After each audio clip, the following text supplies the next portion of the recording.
സംപൂജ്യരായ എല്ലാ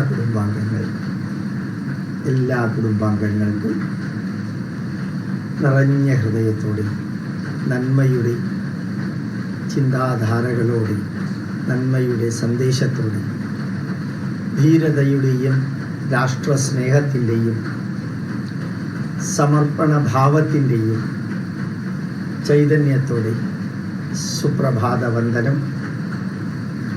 നമ്മുടെ രാഷ്ട്രം, നമ്മുടെ മാതൃഭൂമി, നമ്മുടെ പൈതൃകം, നമ്മുടെ ഭാരതീയ സന്ദേശങ്ങൾ, ഇത് അറിയാത്തവർക്ക് എത്തിക്കുക എന്നുള്ളതാവട്ടെ നമ്മുടെ ജീവിത ലക്ഷ്യം, നമ്മുടെ ജീവിതത്തിൻ്റെ മാർഗം, നമ്മുടെ ജീവിതത്തിൻ്റെ ഊർജത്തിലും സമയത്തിലും അറിവിലും ഒരംശം ഈ പരമപവിത്രമായ ഭാരതം നമുക്ക് നൽകിയത് അതറിയാൻ ആഗ്രഹമുള്ളവർക്കും ആഗ്രഹമില്ലാത്തവർക്കും എത്തിക്കുക.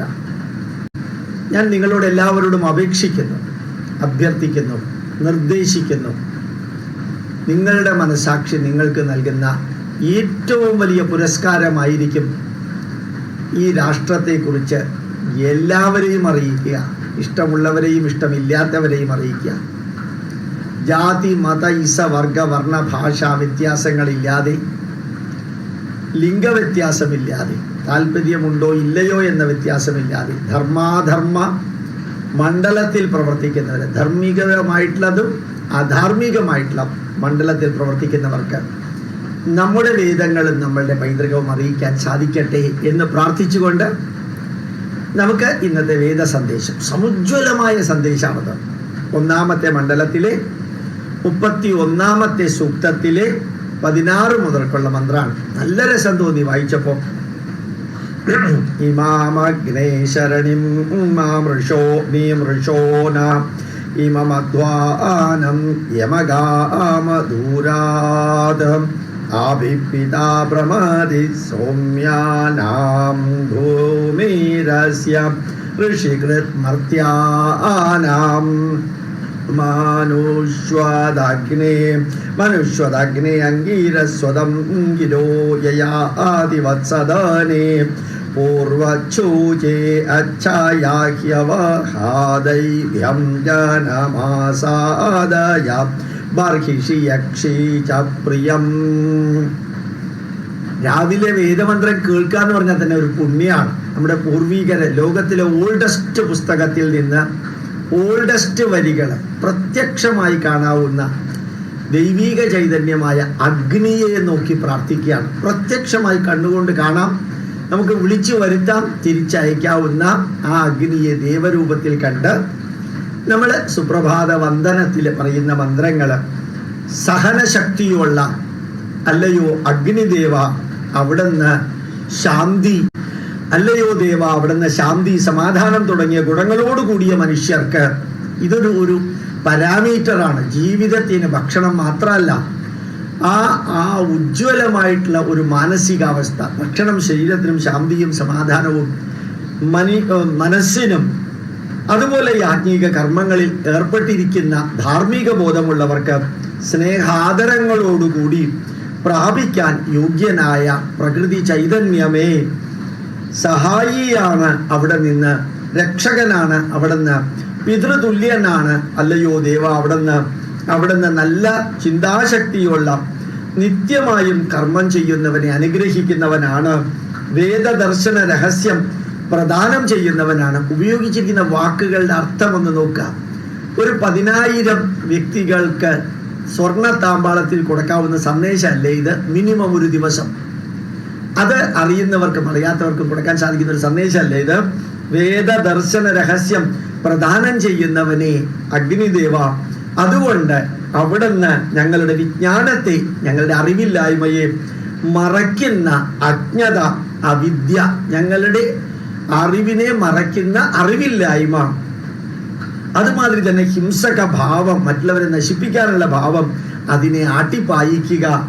വളരെ ദൂരം താണ്ടിയാണ് ഞങ്ങൾ പറയാൻ പോകുന്ന, വിശദീകരിക്കാൻ പോകുന്ന ധാർമ്മിക മാർഗത്തിലേക്ക് അവിടെ നിന്ന് അനുഗ്രഹം വാങ്ങിക്കാനായി ഞങ്ങൾ വന്നിരിക്കുന്നത് വളരെ ദൂരം താണ്ടിയാണ് അല്ലയോ അഗ്നിദേവ ഈ യജ്ഞശാലയിലേക്ക് ഞങ്ങൾ വന്നിരിക്കുന്നത്, അവിടുത്തെ അനുഗ്രഹം വാങ്ങിക്കാൻ. സംശുദ്ധനായിട്ടുള്ളവനെ ഹേ ശുചേ അംഗീരഹ, ഇതാണ് വാക്ക്. പ്രാണസ്വരൂപനായ ഭൂമി തുടങ്ങിയവയെ വഹിച്ചിരിക്കുന്നവനെ, സർവചരാചരത്തിനും ആധാരമായവനെ, വിദ്യായുക്തനായവനെ, ഊർജസ്വലനായവനെ, അവിടെ നിന്ന് ഗുണവാനായ മനുഷ്യനെ പോലെ, ധർമ്മബോധമുള്ള മനുഷ്യരെ പോലെ, പ്രാണവായുവിനെ പോലെ, അർത്ഥം മനസ്സിലാവുന്നുണ്ടല്ലോ അല്ലേ? പ്രാണവായുവിനെ പോലെ പ്രവൃത്തിയെടുക്കുകയും എടുപ്പിക്കുകയും ചെയ്യുന്നവരെ പോലെ, എടുപ്പിക്കുകയും ചെയ്യുന്നവരെ പോലെ, വിദ്വാൻമാർ മുമ്പ് അനുഷ്ഠിച്ചിരുന്ന ധാർമ്മിക കാര്യങ്ങൾ പോലെ പ്രകാശമാനമായുള്ള ബുദ്ധിയുള്ളവരിൽ ശ്രേഷ്ഠനായ മനുഷ്യനെ, ബുദ്ധിയുള്ള ജീവികളിൽ ശ്രേഷ്ഠനായ മനുഷ്യനെ ആഭിമുഖ്യത്തോടുകൂടി നിലയിലേക്ക്, നല്ല നിലയിലേക്ക്, ധാർമ്മിക ബന്ധാവിലേക്ക് അവിടെ നിന്ന് ആനയിച്ചാലും സത്യധർമാദികളെ പ്രാപ്തമാക്കിയാലും ദർഭാസനത്തിൽ ഉത്തമ ചൈതന്യ പദത്തിൽ പ്രവേശിപ്പിച്ച് ധർമ്മബോധമുള്ളവരെ നിലനിർത്തിയാലും എല്ലാവരെയും തൃപ്തരാക്കുന്ന യജ്ഞബലവും അല്ലയോ ദേവ അവിടെ നിന്ന് പ്രദാനം ചെയ്താലും. ആ വാക്കുകളുടെ എല്ലാം അർത്ഥം ഒന്ന് ചിന്തിച്ചു നോക്കാം.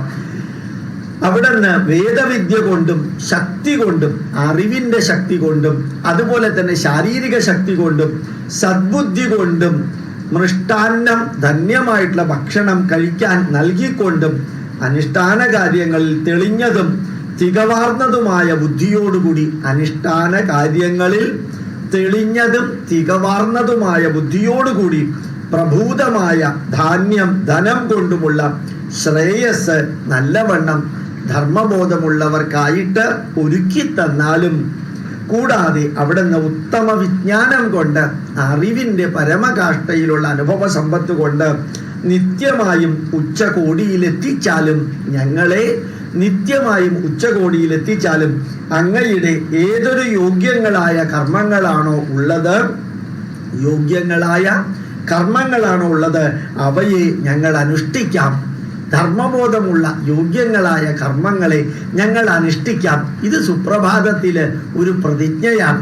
പ്രകൃതിയോട് അഗ്നിദേവനെ സാക്ഷി നിർത്തി, വിളക്കിനെ സാക്ഷി നിർത്തി, കത്തിജ്വലിക്കുന്ന 5 തിരികളുള്ള ആ വിളക്കിനെ സാക്ഷി നിർത്തിയിട്ട് പറയുന്നു, അങ്ങയുടെ ധന്യമായ യോഗ്യങ്ങളായ കർമ്മങ്ങളുണ്ടോ അവയെ ഞങ്ങൾ അനുഷ്ഠിക്കാം. അവിടെ നിന്ന് ഞങ്ങളെ ഉയർന്ന പ്രബുദ്ധതയിലേക്ക് നയിച്ചാലും. ഇനി ഇതിനപ്പുറം എന്ത് പ്രാർത്ഥനയാ ഉള്ളത്? വെറുതെ നിങ്ങൾ ചിന്തിച്ചു നോക്കൂ. അതായത് അവിടെ നിന്ന് ഞങ്ങളെ ഉയർന്ന പ്രബുദ്ധതയിലേക്ക് നയിച്ചാലും, അതുപോലെ സൂര്യന്റെ ഹേ പണ്ഡിത ഇന്ദ്രസ്യയാനി പ്രഥമാനി വീര്യാണിനു പ്രവോചം വജ്രേ ഇന്ദ്രസ്യനു വീര്യാണി പ്രവോചം യാനി ചകാര പ്രഥമാനി വജ്രേ അഹന്നഹിവന്വപസ്താദാർദ്ധം പ്രവക്ഷണ അഭിനപ്രപർവതാനാം. മുഖ്യങ്ങളായ പരാക്രമങ്ങള്, സത്യത്തിനും ധർമ്മത്തിനും വേണ്ടിയിട്ടുള്ള പരാക്രമങ്ങള്, അവയെ ഉടനെ ഞങ്ങൾ ഇതാ വെളിപ്പെടുത്താം. അന്ധകാരത്തെ പിളർക്കുന്ന കിരണത്തോടു കൂടിയ സൂര്യദേവൻ, അന്ധകാരത്തെ പിളർക്കുന്ന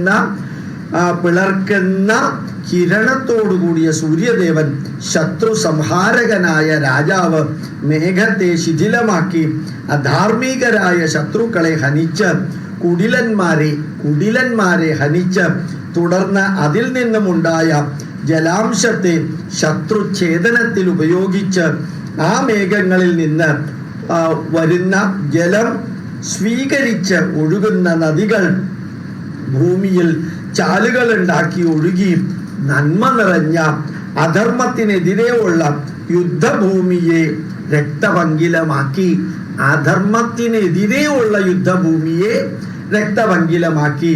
ഈ സൂര്യൻ ശത്രുവിനാശകനായ, സേനാനായകനായ, തിന്മയെ ഇല്ലാതെയാക്കുന്നതായ സൂര്യൻ മേഘമണ്ഡലത്തിൽ ഉയർന്ന ഭാഗത്ത് വിളങ്ങുന്നവരായ എല്ലാ ധർമ്മബോധമുള്ളവരെയും ഇടിവെട്ടുന്നതായ പരാക്രമം കൊണ്ട് ഗർജിച്ച് അധർമ്മത്തെ ഇല്ലാതെയാക്കുന്ന പ്രകാശമാനമായ രാജനെ പോലെ ആ മേഘത്തിലേക്ക്, ശത്രുപാളയത്തിലേക്ക് തീക്ഷ്ണ കിരണം, തീക്ഷ്ണമായ ആയുധം പോലെ തിന്മകളെ വെട്ടിപ്പിളർന്ന് അതുകൊണ്ട് വലയം ചെയ്ത് കീഴ്പ്പെടുത്തി, തിന്മകളെ കീഴ്പ്പെടുത്തി മഴ പെയ്യിക്കുന്നത് പോലെ ശത്രുവിനെ ഉന്മൂലനം ചെയ്ത് ശുദ്ധീകരിക്കുന്നു.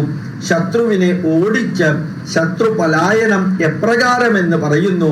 കിടാവിനെ കാണാൻ വെമ്പുന്ന പശുക്കളെ പോലെ ഒഴുക്കിനൊത്ത് വേഗതയോടെ ശീഘ്രതയുള്ള ആ ധർമ്മബോധം നമ്മളിലേക്ക്, നമ്മളെ അന്വേഷിച്ചു വന്നു ചേരട്ടെ.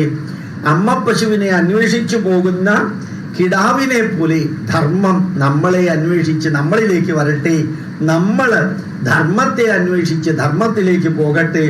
ഒഴുക്കിനൊത്ത വേഗതയോടെ ശീഘ്രഗതിയുള്ള വെള്ളം സമുദ്രത്തെ പ്രാപിക്കുന്നത് പോലെ അവിടെ വലീനമാകുന്നു. ശത്രുക്കൾ മരണഭയം കൊണ്ട് ഓടിപ്പോകുന്നു. അധർമ്മം ധർമ്മിഷ്ഠരിൽ നിന്ന് അകന്നു പോകുന്നു. ആ ധർമ്മം നമ്മളിലേക്ക് വന്നു ചേരട്ടെ. എങ്ങനെയാണോ മേഘത്തിൽ നിന്ന് ജലാംശം ഭൂമിയിൽ വന്ന് ആ ഭൂമിയിലെ വെള്ളം ചാലുകളായി സമുദ്രത്തിലേക്ക് പോകുന്നത്, കൃത്യമായി സമുദ്രത്തിലേക്ക് എത്തുന്നത് പോലെ ധർമ്മം നമ്മളെ അന്വേഷിച്ച് നമ്മളിലേക്ക് വന്നു ചേരട്ടെ. ജലം സമുദ്രത്തെ പ്രാപിക്കുന്നത് പോലെ നമ്മൾ ധർമ്മത്തെ പ്രാപിക്കുന്നവരായി തീരട്ടെ. വൃഷായമാണോ വൃണീത സോമം ത്രികദ്രുകേഷ്വപീപത്സുതസ്യ അസായകം മഘവാദത്ത വജ്രമഹന്നേനം വ്രതമജാമഹീനാം. വീര്യത്തിന്റെ ഉത്തമ മൂല്യത്തിന് ശ്രദ്ധ ചെലുത്തുന്ന യവൃഷായമാണ് അവരുടെ അർത്ഥമാണ്. വീര്യത്തിന്റെ, ധീരതയുടെ ഉത്തമ മൂല്യത്തിന് ശ്രദ്ധ ചെലുത്തുന്ന സൂര്യഭഗവാനെ സേനാപതിയായി അവിടെ നിന്ന് മേഘത്തെ പിളർക്കുന്നത് പോലെ ഈശ്വര സൃഷ്ടിയായ ഈ ലോകത്തില് ജ്യോതിസ്, പ്രകാശം, അതുപോലെ ജീവജാലങ്ങള്, അതുപോലെ ആയുസ് എന്നു പേരുള്ള 3 യാഗങ്ങളിൽ നിന്ന് അറിവ്, 3 യജ്ഞകർമ്മങ്ങളിൽ നിന്ന് അറിവ്, ഐശ്വര്യം, ആരോഗ്യം എന്നിവ ലഭ്യമാക്കുന്നു. ആ 3 യജ്ഞകർമ്മങ്ങൾ നടത്തുന്നവരിൽ ലഭിക്കുന്ന അമൃതരസം സ്വീകരിച്ച് ഞങ്ങൾ മാനസികമായും ശാരീരികമായും ആരോഗ്യമുള്ളവരായി തീരുന്നു, പൂജിക്കപ്പെടുന്നവരായി തീരുന്നു. സൂര്യൻ രാജാവ് ബന്ധിക്കാൻ കഴിവുള്ളതായ, തറയ്ക്കാൻ കഴിയുള്ള ആയുധവുമായി ഞങ്ങൾ ആരാധ്യരായി തീർന്ന ഞങ്ങൾ ഇതാ ധർമ്മ സംരക്ഷണത്തിൽ ഇറങ്ങുന്നു. കിരണ സമൂഹത്തെ, കടുത്ത ആയുധത്തെ സ്വീകരിക്കുന്നത് പോലെ ആദ്യത്തെ പാളിയായ ഒന്നാമത്തെ ദൃഷ്ടിയിൽപ്പെടുന്ന ശത്രുവിനെ വീഴ്ത്തുകയും രാഷ്ട്രത്തെയും ധർമ്മത്തെയും രക്ഷിക്കുകയും ചെയ്യുന്നു. ഞങ്ങൾ ഇതാ അങ്ങയുടെ കൂടെ ആ ധർമ്മകർമ്മത്തിലുണ്ട്. എന്ത് ധന്യമായിട്ടുള്ള വരികളാണല്ലേ. നാളെ ബാക്കിയുള്ളത് വായിക്കാം. എനിക്ക് ഏറ്റവും സന്തോഷം തോന്നുന്നത് ഈ വേദമന്ത്രത്തിൽ ഈ ഭാഗങ്ങൾ ഹിന്ദുയിസം ടുഡേ എന്ന ചാനലിൽ കൊടുക്കുന്നുണ്ട്. കഴിയുന്നതും മറ്റ് ചാനലുകളിലേക്കും എത്തട്ടെ. എത്ര വീരധീരമായിട്ടുള്ള പ്രാർത്ഥനയാണെന്ന് നോക്കാം. ഇത് പറയുമ്പോൾ തന്നെ മുമ്പിൽ ഒരു ദേവനും ദേവിയും ഇല്ലെങ്കിൽ പോലും ഈ വരികൾ കേൾക്കുമ്പോൾ നമ്മുടെ മനസ്സിലുണ്ടാകുന്ന ചൈതന്യം നോക്കാം. അതാണ് വേദത്തിന്റെ ചൈതന്യം. ആ വേദത്തിനെയാണ് നമ്മൾ നരം എന്ന് പറയുക. നരം എന്ന് പറയുന്നത് അറിവ്, വേദം. അയനം എന്ന് പറഞ്ഞാൽ ഉത്തര അയനം, വടക്കോട്ടുള്ള സൂര്യന്റെ പോക്കാണ് ഉത്തരായനം. തെക്കോട്ടുള്ള സൂര്യന്റെ പോക്കാണ് ദക്ഷിണായനം. നര അയനം വേദത്തിലേക്കുള്ള പോക്കാണ് നാരായണൻ എന്ന് പറയുന്നത്. ഉത്തരായണം, ദക്ഷിണായനം, നാരായണം. നാരായണം എന്ത് ഭംഗിയായിട്ടുള്ള വാക്കല്ലേ. നാരായണൻ എന്ന് പറയുമ്പോൾ വേദത്തിനകത്തുള്ള അറിവിനകത്ത് തന്നെ അതിലേക്ക് പോയിക്കൊണ്ടിരിക്കുന്ന ആ ചൈതന്യമുള്ള മനസ്സിനെ അല്ലേ നാരായണൻ എന്ന് പറയുക. എല്ലാവരെയും അറിയിക്കുക, ധന്യമായിട്ട് അറിയിക്കാം. എത്രത്തോളം first people will insult you, second people will oppose you, third people will accept you. First people will insult you when you are teaching the Vedic messages to others. Remember that. It's our bound duty to protect our parents. It's our bound duty to protect our nation. It's also our bound duty, responsibility and privilege to protect our dharma. Learning and teaching is the best method. Learning and teaching is the best method to protect all these knowledge. Remember that.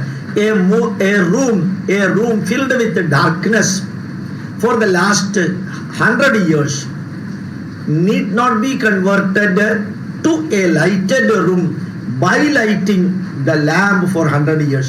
1 second lighting will be enough to remove the darkness existing for the last 100 years. 1 minute, 1 second lighting will remove the darkness present in the room for the last 100 or 1000 years. So our duty is learning and teaching, spreading as much as possible. Today the best method is sending the link to others, those who like it and those who do not like it. Those who like it, as I told you, for learning, and those who do not like it, for creating an awareness in them. With these words, എൻ്റെ പ്രണാമം നിങ്ങൾക്ക് എല്ലാവർക്കും നന്മ വരട്ടെ. ധന്യമായ ആ വേദ സന്ദേശങ്ങളിലോ പ്രണാമം.